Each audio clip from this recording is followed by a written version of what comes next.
Poštovanje, dobrodošli u Nino D Art kanal. Ovdje ispred vas imamo, ako vidimo, 1 dinar.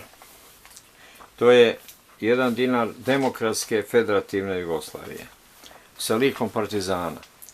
Imamo seriju od 8 komada.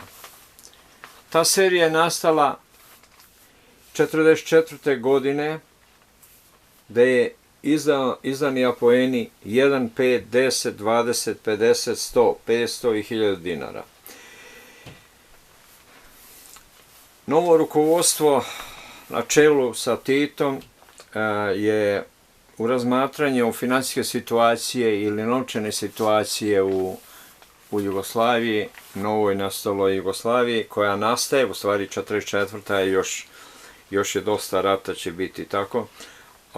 Oni odbacuju sve do tada štampane novce koja su bile izdavane kao Kraljevina Jugoslavije. I na taj način oni odlučuju štampati normalno nove novce, tako. Zato nastaju kao prve verzije novaca uopće, znači u toj novoj Jugoslaviji, Demokratskoj federativnoj Jugoslaviji, nastaju apoeni 1, 5, 10, 20, 50, 100, 500 i 1000 dinara. Gore u desnom uglu primećujemo lik partizana sa puškom, on je u pogledu prema nama. To je lik partizana Milivoja Rodića. On je pozirao, tad je bio ranjen, nalazio se u Koziniju kod Barija. Autor crteža za svih tih 8 je bio Đorđe Andrejević Kun, sin Veljka Andrejevića Kuna, koji je radio prije predratne novčanice Kraljevine Jugoslavije. On je bio kao graver i tako, dosta je napravio. Njegovom idejom je počelo stvari zvanično štampanje u Beogradu na Topčideru, ta štamparija, da se tako potpuno odvoje od štampanja u Francuskoj, je tako. Sam Đorđe Andrejević Kun je, kako sam rekao, on je radio ove sve crteže. On je bio učenik Španskog građanskog rata, kao i na oslobodilačke borbe. Posle dosta ima funkcije kao akademski slikar i član Akademije nauka. U tom vremenu cela i sve institucije glavne vlasti, jel tako, sa Titom nalaze se na otoku Visu. Zbog sigurnosti, tako, one su se sklonili tamo. I Tito, kad je vidio te ideje novo nastale novčanice, novo slikane, crtane novčanice, one su bile u različitim bojama, smeđa, plava, smeđkasta, crnka i crna i tako dalje.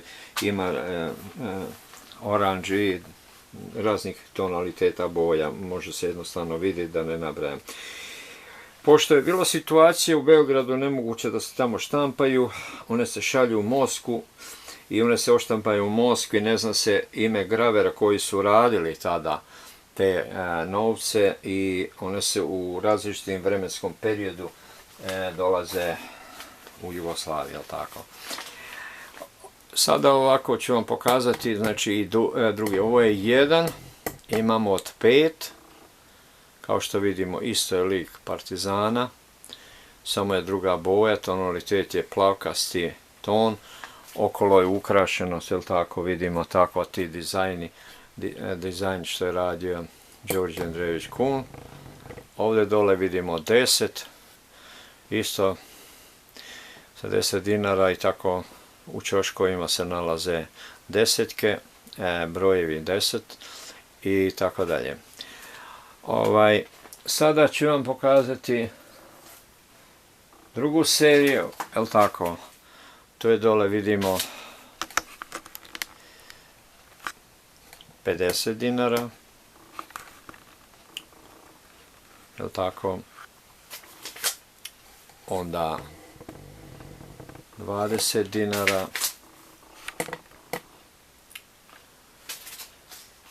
i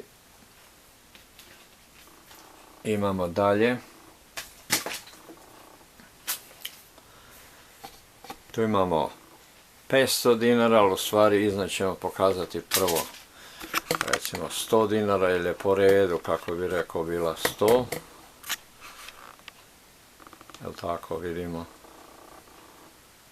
100 dinara. Sada vidimo 500. 500 dinara je imala dosta dobru cijenu i ima dosta dobru cijenu, ili jedna od ređih, normalno ako je jako dobro očuvana i tako, isto kao sljedeća 1000.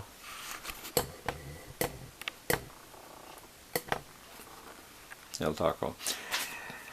Ovdje ću sada, one su štampane u različitim čak i papirima i tako dalje, bilo je i različitih oblika u smislu sa tredom, bez treda. Sve su štampane kao A i B, tin papir, tik papir, A, B, tin papir, tin, tik papir. Ok, nisam ove prije pokazivao iza, ali zato ću pokazati ovdje, na ovom zadnjem epoenima. Tu stvari možemo sve vidjeti na ovoj hiljadarki. Znači, šta je tu još bitno da se kaže? Levo kod svih isto je, totalno isto, samo različito pišu natpisi. 1500, 20, 10, 50 i tako dalje.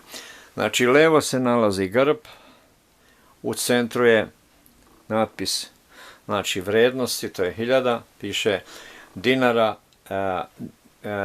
na više verzija, dinar, dinarjev i tako to, jer je uvedeno i ćirilico i ćirilico i latiničko oblikom, ali u smislu kako republike izgovaraju. Ujedno su okolo na ravnopravnom odnosu raspoređene republike.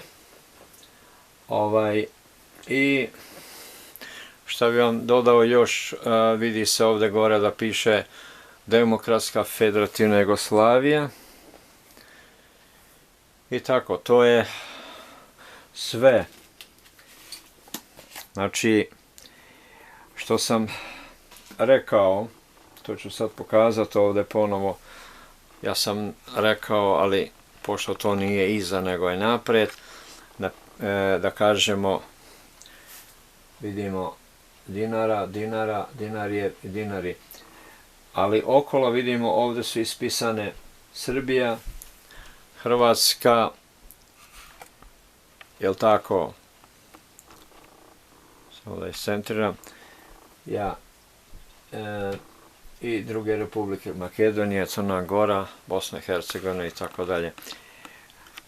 Tako, to je sve za sada.